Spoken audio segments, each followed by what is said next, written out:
ក្មេងមកលេខ្ញុំថ្លែងខ្ចីលុយម៉ែក្មេង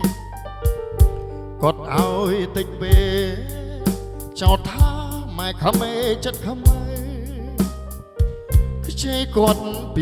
200គាត់ឲ្យតែ100កៅក្នុងចិត្តមោះម៉ៅដល់90ទៅចាក់មកខ្ញុំដល់90ទៅប3គូព្រឹកឡើងយំហូ3គូខ្ញុំចិត្តតែមួយខ្ញុំយកមេញូតកន្លះអាសនស៊ីមួយដួងใจសែនព្រួយព្រោះគ្មានលុយសងម៉ែក្មេង100ទៅបើកមីប៉ក់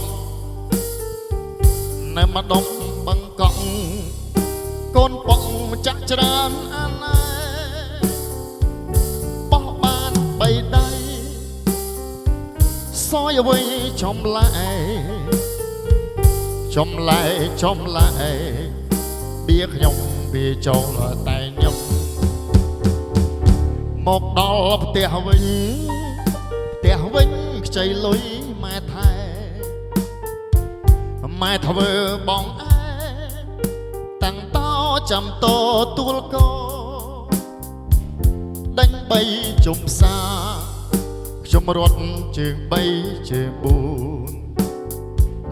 4ម៉ែថាក្អូនលុយម៉ែទៅបងទាំងទៀតតែឲ្យកូនចង់ហើយ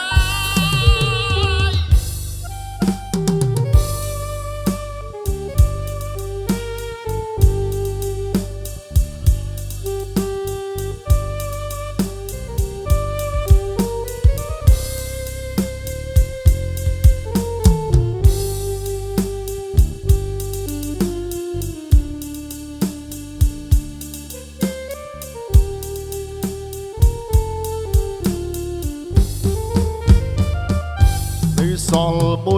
100ទៅបើមីប៉ក់នៅម្ដុំបង្កក់កូនប៉ក់ចាក់ច្រើនអាណែបោះបាន3ដៃសយអ្វីចំលែបៀខ្ញុំវាចូលតែខ្ញុំមកដល់ផ្ទះវិញខ្ចីលុយម៉ែថែម៉ែធ្វើបងអែតាំងតចាំតទួលកដេញ3ជុំផ្សារខ្ញុំរត់ជើង3ជើង4ម៉ែថាក្អូនលុយម៉ែទៅបងតុងទៀនតែអាកូនចង់